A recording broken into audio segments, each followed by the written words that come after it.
Hello दोस्तों, कैसे हैं आप सब। आपका स्वागत है एक और बहुत ही इंटरेस्टिंग वीडियो में।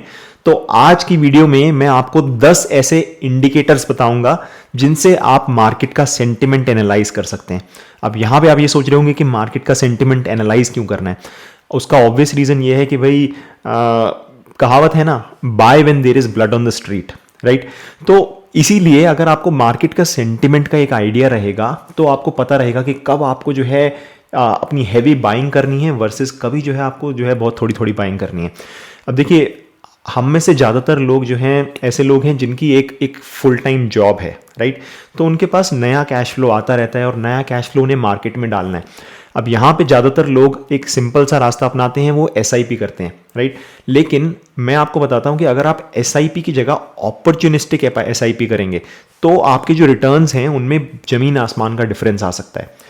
यानी कि मैं पर्सनली क्या करता हूं, मैं लमसम बाइंग करता हूं जब बहुत ज़्यादा फियर होता है मार्केट में, बजाय उसे जो है कंटिन्यूसली एसआईपी में रोटेट करने के लिए। चाहे उसके लिए 1-2 महीने अगर कैश जो है फ्री भी रहे तो मुझे इतनी प्रॉब्लम नहीं है। अब देखिए, साल में 3 या 4 दिन ऐसे हमेशा मिल जाते हैं। हर साल ऐसा देखा गया है कि 3 या 4 दिन ऐसे मिल जाते हैं जहां पे मार्केट एक बहुत ज़्यादा सिग्निफिकेंट करेक्शन होती है मार्केट में। लेकिन उस समय पे हमें जो है एक बल्क बाइंग करनी है ताकि हम जो है इस अपॉर्चुनिटी का फायदा उठा सकें। अब मैं आपको प्रैक्टिकल बात बताता हूँ। होता क्या है कि ज़्यादातर लोगों को लगता है कि भाई अब मार्केट कितना गिरा है समझ में नहीं आता। क्या पता अगर 10% गिरा है तो क्या पता वो 30% तक गिर सकता है, राइट, 20% गिर सकता है। तो लोगों को लगता है कि नहीं, अभी नहीं डालूंगा, अभी नहीं डालूंगा, हो सकता है मार्केट और गिर जाए। और धीरे से मार्केट जो है रिकवर करना शुरू कर जाता है और हमारी जो अपॉर्चुनिटी होती है वो मिस हो जाती है। तो अगर कोई एक ऐसा मीटर रहे, एक ऐसा गॉज रहे जिसे देख के हम बता सकते हैं कि हाँ भाई, अगर एक एक एक हिस्ट्री की बात करें तो अभी हम कहाँ पे लाए करते हैं, राइट, कि ऐसी अपॉर्चुनिटीज साल में कितनी बार आती हैं, क्या आज वो अपॉर्चुनिटी है या नहीं। ये अगर हम आंसर कर सकें तो एक ओवरऑल जो हमारा एक सिस्टम है, ओवरऑल जो हमारा प्रोसेस है वो बहुत ज़्यादा इंप्रूव हो सकता है। और यहीं पे मैं आपको ये 10 मैट्रिक्स बताऊंगा जो मैं पर्सनली यूज करता हूं। और अगर आप चाहें तो मैं ये फ्री डैशबोर्ड मैं आपको दूंगा जिसे आप देख के पता लगा सकते हैं कि मार्केट का सेंटिमेंट कैसा है और क्या हमें बल्क बाइंग करनी चाहिए या नहीं करनी चाहिए। तो आई होप आपको जो है मजा आ रहा होगा। बिना टाइम वेस्ट करे शुरू करते हैं। तो देखिए, सबसे पहली मैट्रिक्स जो मैं यूज करता हूं वो है मार्केट मूड इंडेक्स। इसके बारे में मैं अक्सर ट्विटर पे भी ट्वीट करता रहता हूं और बहुत ही ज़्यादा सिंपल मैट्रिक्स है। एक वेबसाइट है tickertape.com, यहाँ पे आप मार्केट मूड इंडेक्स अगर आप सर्च करेंगे, ये यूआरएल आपको दिख रहा होगा। और यहाँ पे ये ग्रीड और फियर इंडेक्स है। तो जैसे कि हमें समझ में आ रहा है कि जब जो है मार्केट में बहुत ज़्यादा फियर होता है तो यहाँ पे ये एक्सट्रीम फियर कैटेगरी में आ जाता है, और जब बहुत ज़्यादा ग्रीड होती है तो ये एक्सट्रीम ग्रीड कैटेगरी में आ जाता है। मैं पर्सनली जब एक्सट्रीम फियर होता है और उसमें भी ये जो मीटर है 25 के नीचे आ जाता है, उस टाइम पे जनरली मैं बल्क बाइंग करने की कोशिश करता हूँ। तो ये तो था एक सबसे ज़्यादा पहला और मोस्ट इंपॉर्टेंट इंडेक्स। अब यहाँ पे आप कहेंगे कि एक इंडेक्स सफिशिएंट तो है, हमें बाकी इंडेक्सेस की क्यों ज़रूरत है।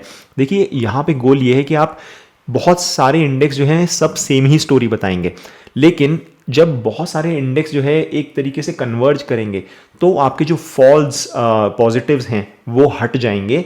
और जो इन सारे इंडेक्स में अगर एक ही बात कह रही है, एक ही कहानी समझ में आ रही है, तो इसका मतलब ये है कि उस दिन एक बहुत ही अच्छी अपॉर्चुनिटी है। तो चलिए अब आते हैं अपने बाकी इंडेक्सेस पे। तो जितने भी बाकी इंडेक्सेस हैं वो एक कस्टम इंडेक्स हैं जो मैंने बनाए हुए हैं। एक वेबसाइट है chartinc.com। इस chartinc.com पे आप एक क्वेरी लिख के अगर आप कहेंगे तो मैं वो बताऊंगा कि क्वेरी कैसे लिखी जाती है। एक क्वेरी लिख के आप एक चार्ट प्लॉट कर सकते हैं, और वो जो चार्ट है आप बेसिकली जो भी आप सोच रहे हैं कि भाई, जैसे मान लीजिए मैं आपको एक एग्जांपल देता हूं। अगर आप सोच रहे हैं कि मुझे एक ऐसा चार्ट चाहिए जिसमें पूरे स्टॉक मार्केट में कितनी कंपनीज अपने 50 डे मूविंग एवरेज के ऊपर है और कितनी कंपनीज 50 डे मूविंग एवरेज के नीचे हैं, उनका मुझे चार्ट चाहिए, राइट। तो वैसा आप एक चार्ट बना सकते हैं। या फिर अगर आप चाहते हैं कि भाई कितनी कंपनीज हैं जो अपने ऑल टाइम हाई पे चल रही हैं वर्सेस कितनी कंपनीज हैं जो ऑल टाइम लो पे चल रही हैं। अब एक पर्टिकुलर दिन पे ये डेटा गैदर करना आसान है, लेकिन जब आप हिस्ट्री में जाके इसका चार्ट प्लॉट करते हैं तो यहाँ पे एक बहुत ही अच्छे ट्रेंड आपको समझ में आते हैं। काफ़ी बार ये जो एक पैटर्न बन जाता है और वो पैटर्न आपके लिए जो है एक तरीके से एक बहुत ही इंपॉर्टेंट डेटा पॉइंट, एक पूरा मार्केट का जो सेंटिमेंट है वो आपके सामने ला के खड़ा कर देता है। तो कुछ ऐसे ही 9 और मैट्रिक्स हैं जो कि मैंने प्लॉट किए हुए हैं, मैं आपको एक एक करके उनका मतलब समझाऊंगा।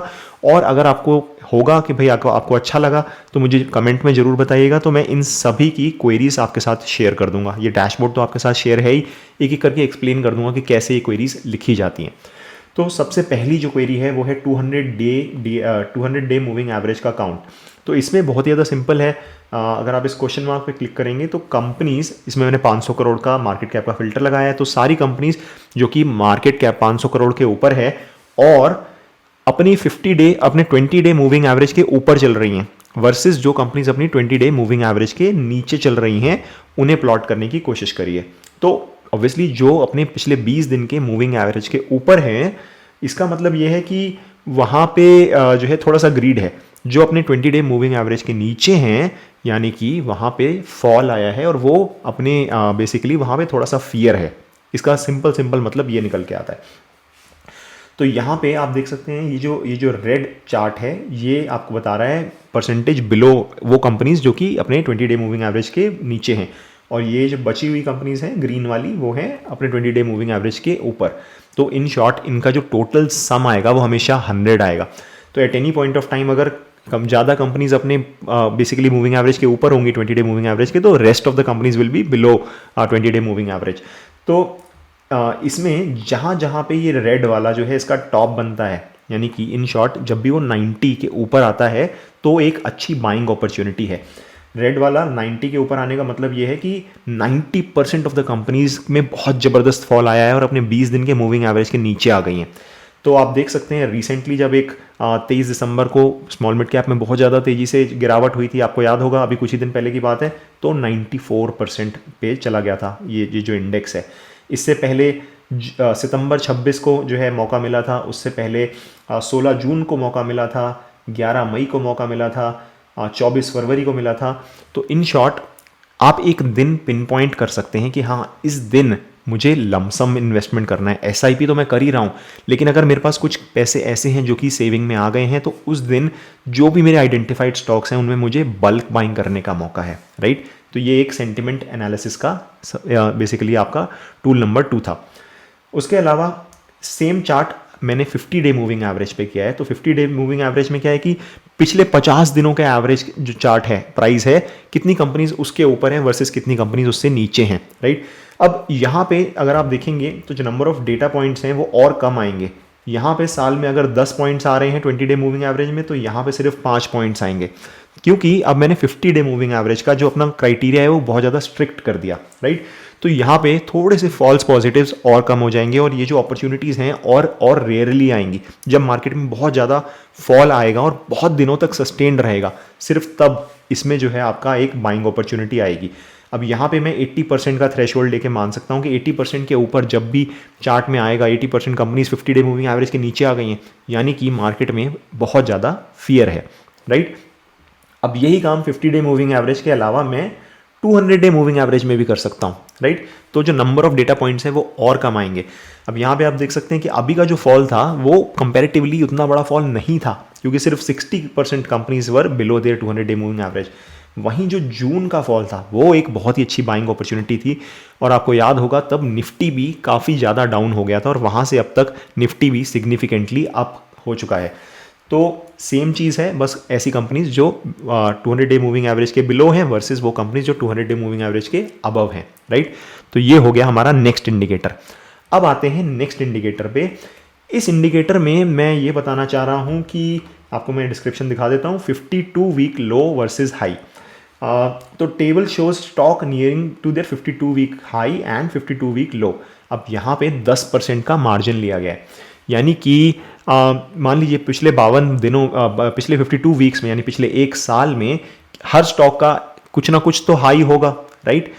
ऐसी कंपनीज जो उस हाई पॉइंट से 10% सिर्फ नीचे हैं, यानी कि 10% के अंदर अंदर, हो सकता है 5% हो सकता है 2% हो, लेकिन जो ऊपर का 10% का बैंड है, ऐसी कंपनीज जो अपने हाई के क्लोज चल रही हैं वो आएंगी परसेंटेज 52 वीक हाई, यानी कि ग्रीन लाइन से जो है डिनोट हो रही हैं। यानी कि वो सारी कंपनीज परसेंटेज वाइज पूरी मार्केट में वो सारी कंपनीज जो कि अपने हाई के नियर चल रही हैं 10% के बैंड में, वो आएंगी ग्रीन वाली लाइन में। और ऐसी कंपनीज जो अपने 52 वीक लो, यानी कि हर कंपनी का एक 52 वीक लो होगा, उस लो के आसपास चल रही हैं 10% की रेंज में, वो आएंगी रेड लाइन से डिनोट हो रही हैं। तो total number of companies red line से डिनोट हो रही हैं परसेंटेज वाइज। तो बेसिकली जब बहुत ज़्यादा कंपनीज अपने 52 वीक लो के करीब चल रही हैं, तो इसका मतलब यह है कि मार्केट में बहुत ही ज़्यादा फियर है। अब देखिए 21 जून डेट वहाँ पे भी आ रही थी, बाकी मैट्रिक्स में भी आ रही थी, सेम 21 जून की डेट यहाँ पे भी आ रही है। जनरली में अगर 30% के ऊपर जो है 30% ऑफ द कंपनीज से ज़्यादा कंपनीज अपने 52 वीक लो के आसपास हैं, तो यानी जनरली मार्केट में एक सिग्निफिकेंट एक काफ़ी ज़्यादा फियर है। ये जो अगर मीट्रिक है अगर 50% के ऊपर हो जाए तो मैं कहूँगा कि मार्केट में बहुत ज़्यादा फियर है, राइट। तो ये भी एक मेट्रिक है जो कि सेम ही चीज़ बता रही है। सभी मेट्रिक्स मार्केट का सेंटिमेंट ही गॉज कर रही हैं, लेकिन अलग अलग तरीकों से गॉज करने की कोशिश कर रही हैं, राइट। अब आप ये कस्टम मेट्रिक्स हैं, अगर आप चाहें तो अपनी सोच के थ्रू अपनी एक कस्टम मेट्रिक बना सकते हैं, अपना एक कस्टम चार्ट बना सकते हैं और आप उसको एक इंडिकेटर की तरह यूज़ कर सकते हैं, राइट, है ना। बहुत ही ज़्यादा पावरफुल टूल है। नेक्स्ट मेट्रिक पे आता हूँ। देखिए हर कंपनी की एक RSI होती है, तो over sold versus over bought RSI का चार्ट है ये, राइट। अब देखिए इस चार्ट में जब ये ग्रीन अचानक से बहुत तेज़ी से बढ़ता है, तो इसका मतलब ये है कि मार्केट बहुत ज़्यादा ओवर सोल्ड हो गई है, राइट। देखिए हर कंपनी का एक RSI होता है, राइट। अब RSI की डेफिनेशन में मैं नहीं जाऊंगा, लेकिन इन शॉर्ट RSI जो है आपका ये बताता है कि रिलेटिव स्ट्रेंथ कितनी है उस स्टॉक में, राइट। तो रिलेटिव स्ट्रेंथ इंडेक्स बोला जाता है। तो जब वो बहुत ज़्यादा अगर बिकवाली हो रही है तो RSI बहुत ज़्यादा लो हो जाता है, अगर बहुत ज़्यादा खरीदारी हो रही है एक उस स्टॉक में तो RSI बहुत ज़्यादा हाई हो जाता है। तो ऐसा बोला जाता है कि अगर RSI किसी एक कंपनी का 30 के नीचे आ जाए तो वो ओवर सोल्ड कैटेगरी में आ गया है। वहीं अगर वो RSI 70 के ऊपर चला जाए, कुछ लोग 80 भी बोलते हैं, मैं 70 एक मान के चल रहा हूँ क्योंकि मैं ब्रॉडर मार्केट को देख रहा हूँ, 70 के ऊपर चला जाए तो इसका मतलब यह है कि वो ओवर बॉट कैटेगरी में आ गया है, बहुत ज़्यादा लोग उसे खरीदना चाहते हैं। तो जब ज़्यादातर पूरी मार्केट में जितने भी स्टॉक्स हैं, ज़्यादातर स्टॉक्स ओवर बॉट कैटेगरी में हैं, तो इसका मतलब है market is very greedy, right. तो यहाँ पे over bought is in red. तो जैसे यहाँ पे मार्केट बहुत ज़्यादा ग्रीडी था 17 जनवरी 2022 में, 18 अक्टूबर 2021 याद होगा तब एक टॉप बना था, राइट, निफ्टी में भी टॉप बना था। तो बहुत ज़्यादा कंपनीज ओवर बॉट कैटेगरी में थी। सिमिलरली ओवर सोल्ड कैटेगरी में जब बहुत ज़्यादा कंपनीज आए तो एक बाइंग का मौका है, यानी कि बहुत ज़्यादा बिकवाली हो गई है। अब यहाँ पे अगर आपको ये चार्ट दिख रहा है और नेक्स्ट टाइम ये फिर से जो है मान लीजिए ऐसी ही एक पीक बनाता है आगे को जाके, तो आप समझ सकते हैं कि भाई यहाँ पे ओवरसोल्ड कैटेगरी में आ गए हैं ज़्यादातर शेयर्स और अब एक खरीदारी का मौका बन रहा है। अब जो है बेसिकली मार्केट में बहुत ज़्यादा एक्सट्रीम फियर है। सेम ही डेट यहाँ पर आएंगी, 12 मई 2022 आ रही है, यहाँ पे 20 जून 2022 आ रही है और रिसेंट वाली 23 दिसंबर 2022। तो ये सभी वो डेट्स हैं जब मार्केट बहुत ज़्यादा क्रैश हुआ था। रिसेंट वाली तो आपको याद ही होगी, बाकी याद होना हो, जून का भी शायद याद होगा, 23 दिसंबर 2022 तो डेफिनेटली याद होगी। नेक्स्ट मेट्रिक पे आते हैं। नेक्स्ट मेट्रिक है न्यू हाई वर्सेस लो काउंट। अब देखिए हर रोज कुछ कंपनीज होती हैं जो अपना नया हाई बनाती हैं, कुछ कंपनीज होती हैं जो कि गिर के अपना नया लो बनाती हैं। अब यहाँ पे मैं बैंड की बात नहीं कर रहा हूँ, यहाँ पे मैं एब्सोल्यूट टर्म्स में कह रही हूँ। अगर मान लीजिए कल एक स्टॉक का प्राइस 100 था जो कि अपना 52 वीक हाई पे चल रहा था और आज वो 101 पे बंद हुआ, तो इसने फिर से आज के दिन एक नया 52 वीक हाई बनाया है, राइट। तो कुछ दिन ऐसे होते हैं जब अचानक से स्टॉक मार्केट मान लीजिए इंडेक्स ही 2% ऊपर हो जाए, 3% ऊपर हो जाए, तो बहुत सारी कंपनीज ऐसी होंगी जो 15-15, 20-20% से ऊपर होंगी। बहुत सारी कंपनीज होंगी जो नए 52 वीक हाई बनाए होंगे। सिमिलरली जब बहुत ज़्यादा ओवरसोल्ड मार्केट होगा, अचानक से इंडेक्स 3-4% डाउन हो, मार्केट में बहुत ज़्यादा पैनिक हो, तो बहुत सारे स्टॉक्स अपना नया 52 वीक लो बनाएंगे। आई होप आपको समझ में आ रहा हो। तो ये भी वही चीज़ बता रहा है कि उस दिन कितनी कंपनीज ने अपना नया 52 वीक लो बनाया। तो आपको वही देखना है। अगर ये रेड वाली अचानक से स्पाइक करे then it is a buying opportunity, right. I hope आपको समझ में आ रहा होगा। नेक्स्ट जो है आपको बेसिकली कुछ ऐसे मेट्रिक्स हैं जिनमें मैं डिस्ट्रीब्यूशन बताना चाह रहा हूँ। पूरे स्टॉक मार्केट में ये जो मेट्रिक है distribution of percentage rise from 52 week low, यानी कि हर स्टॉक अपने 52 वीक लो यानी कि एक साल का जो लो है उससे कितना ऊपर ट्रेड कर रहा है, कितनी परसेंट कंपनीज हैं जो कि बेसिकली उससे 0 से 25% के बैंड में हैं, यानी कि अपने 52 वीक लो से 25% के बैंड में हैं। कितनी कंपनीज ऐसी हैं जो कि अपने 52 वीक लो से 25 से 50% की कैटेगरी में हैं, राइट। कितनी कंपनीज ऐसी हैं जो कि 50 से 75% ऊपर हैं अपने 52 वीक लो से। राइट। और सिमिलरली कितनी कंपनीज ऐसी हैं जो कि 75 से 100% हैं, और कितनी कंपनीज ऐसी हैं जो उससे भी ज़्यादा ऊपर हैं, 100% से भी ज़्यादा। तो ये उसका डिस्ट्रीब्यूशन एनालिसिस करने की कोशिश हो रही है यहाँ पे। तो यहाँ पे आप देख सकते हैं कि जब भी, अगर आपको देखिए कब मार्केट का सेंटिमेंट कैसे पता चलेगा इससे, कि अगर ज़्यादातर कंपनीज अपने 52 वीक लो 0 से 25% वाले बैंड में हैं और बहुत कंपनीज जो है 52 वीक लो से ज़्यादा ऊपर हैं, तो इसका मतलब एक्सट्रीम पैनिक है, राइट। तो यहाँ पे आप देखिए जून में 57% 60% कंपनीज ऐसी थी जो कि इस बैंड में थी, ब्लू बैंड में, 0 से 25% वाले बैंड में। आज की डेट में देखूं तो अभी उतना पैनिक नहीं है, अभी सिर्फ 36% कंपनीज हैं जो कि अपने 52 वीक वाले बैंड में हैं, 0 to 25% वाले बैंड में हैं from their 52 week low, right. तो आप कंपेयर कर सकते हैं कि पैनिक, अच्छा उस समय पे मुझे याद है कि बहुत ज़्यादा पैनिक हुआ था, वहाँ से अभी रिलेटिवली कितना पैनिक है, राइट। तो ये थी नेक्स्ट मेट्रिक। सिमिलरली नेक्स्ट अगली मेट्रिक में आते हैं, ये है distribution of percentage fall from 52 week high, यानी कि हर स्टॉक अपने 52 वीक हाई, यानी कि जो उसका मैक्स हाई है वहाँ से कितना नीचे ट्रेड कर रहा है। अगर वो ज़्यादातर कंपनीज अपने 52 वीक हाई के आसपास, यानी कि 0 to 20% बैंड में ट्रेड कर रही हैं, तो इसका मतलब ये है मार्केट बहुत ज़्यादा बुलिश है, मार्केट जो है बहुत ज़्यादा ओवरबॉट है, राइट। तो यहाँ पे आप देख सकते हैं जुलाई 2021 में आपको याद होगा कि भाई उस समय पे कुछ भी खरीदो, 2021 की शुरुआत में कुछ भी खरीदो वही ऊपर जा रहा था। तो लेकिन हमें ये नहीं पता चल रहा था कि मार्केट कितना ओवरबॉट है, एक्चुअली में क्या जो है सिचुएशन है पूरे ब्रॉडर मार्केट की। तो देखिए जुलाई में आप 83% कंपनीज, 83%, 84% ऑलमोस्ट ऐसी कंपनीज थी जो कि 52 वीक हाई के क्लोज थी, सिर्फ 20% का गैप था 52 वीक हाई से, पूरा का पूरा मार्केट ही 52 वीक हाई पे चल रहा था। तो ऐसा पॉसिबल नहीं है और बहुत ही कम होता है, तो हमें उस टाइम पे कॉशियस होना था, राइट। सिमिलरली आज की अगर मैं बात करूं तो आज सिर्फ 43% कंपनीज हैं जो 52 वीक हाई के आसपास चल रही हैं, 20% के बैंड में। 46% कंपनीज ऐसी हैं जो कि 20 to 40% नीचे चल रही हैं अपने 52 वीक हाई से। तो आज की डेट में मार्केट की सिचुएशन वैसी नहीं है जैसी कि उस समय थी। तो ये एक आइडिया दे रहा है हमें ओवरऑल मार्केट के सेंटिमेंट का, राइट। आई होप आपको ये मेट्रिक भी समझ में आई होगी। और ये फाइनल मेट्रिक है, इसमें ये एक ट्रेंड एनालाइज करने की कोशिश कर रहे हैं। इस मेट्रिक में ये पता लगाने की कोशिश कर रहे हैं कि अच्छा ठीक है, जो मार्केट है वो तो बहुत ज़्यादा बुलिश है, लेकिन उसमें से कौन से सेक्टर्स हैं जो अपने नए 52 वीक हाई बना रहे हैं, वो एनालाइज करने की कोशिश कर रहे हैं। जैसे आज की डेट में हमें पता है कि PSU बैंक्स हुए या प्राइवेट बैंक्स हुए, बैंकिंग सेक्टर अपने नए 52 वीक हाई बना रहा है, बहुत ज़्यादा बुलिश चल रहा है, राइट। हर कोई उसी की बात कर रहा है। तो ये जो ब्लू वाला है ये एक्चुअली में बैंक है। तो ये बता रहा है कि sector wise stocks close to their 52 week high, यानी कि अपने जो 52 वीक हाई की रेंज है सेक्टर वाइज कौन से कितने परसेंट स्टॉक्स हैं। तो बैंक सेक्टर में, बैंकिंग सेक्टर में ऑलमोस्ट इस समय पे आप देखिए 13 दिसंबर को 85% स्टॉक 52 वीक हाई बना रहे थे पूरे बैंकिंग सेक्टर में। उससे पहले आपको दिखाता हूँ सितंबर में ऑटोज़ में जो है विनर थे, ऑटोज़ में ऐसे स्टॉक्स थे 52% companies were making their new 52 week high. यहाँ पे आप देखिए जनवरी में टेक्सटाइल्स बना रहे थे। उससे पहले देखिए अक्टूबर में जो एनर्जी है, ऑयल बेसिकली, वो बना रहा था। सिमिलरली आपको मैं और दिखाता हूँ, जैसे यहाँ पे देखिए पिंक वाला मेटल्स, तो अप्रैल में मेटल्स अपने 52 वीक हाई बना रहे थे।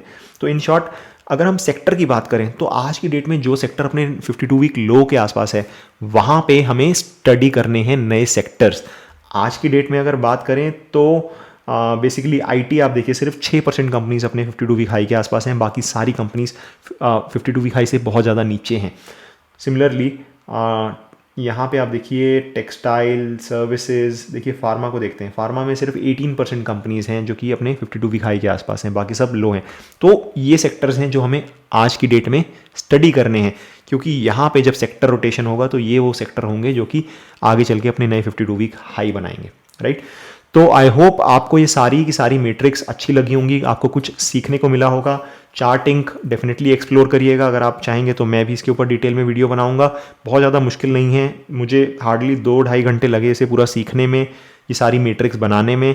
आप भी अगर चाहेंगे तो यूट्यूब पे ऑलरेडी काफ़ी वीडियोस अवेलेबल भी हैं, और कहेंगे तो मैं भी एक वीडियो आपके लिए लेके आऊँगा कि इन चार्ट्स के बारे में और डिटेल में कि ये चार्ट्स एक्चुअली में बनाए कैसे जाते हैं। तो आई होप आपको ये वीडियो अच्छी लगी हो, आपको समझ में आया हो कि मार्केट सेंटिमेंट कैसे एनालाइज करा जाता है। वीडियो अच्छी लगी हो तो प्लीज़ अपने फ्रेंड्स के साथ शेयर ज़रूर करिएगा, क्योंकि मुझे चैनल को बहुत ज़्यादा ग्रो करना है। और अगर आप लोग को अच्छा लगता है, आप शेयर करेंगे सिर्फ, तभी वो ग्रो हो सकता है। और इस बार प्लीज़ लाइक ज़रूर कर दीजिएगा वीडियो को। हर बार बहुत से लोग देख लेते हैं वीडियो, लाइक नहीं करते हैं। और नहीं, अगर सब्सक्राइब किया तो सब्सक्राइब भी कर लीजिएगा। चलिए मिलते हैं अगले वीडियो में। Bye bye.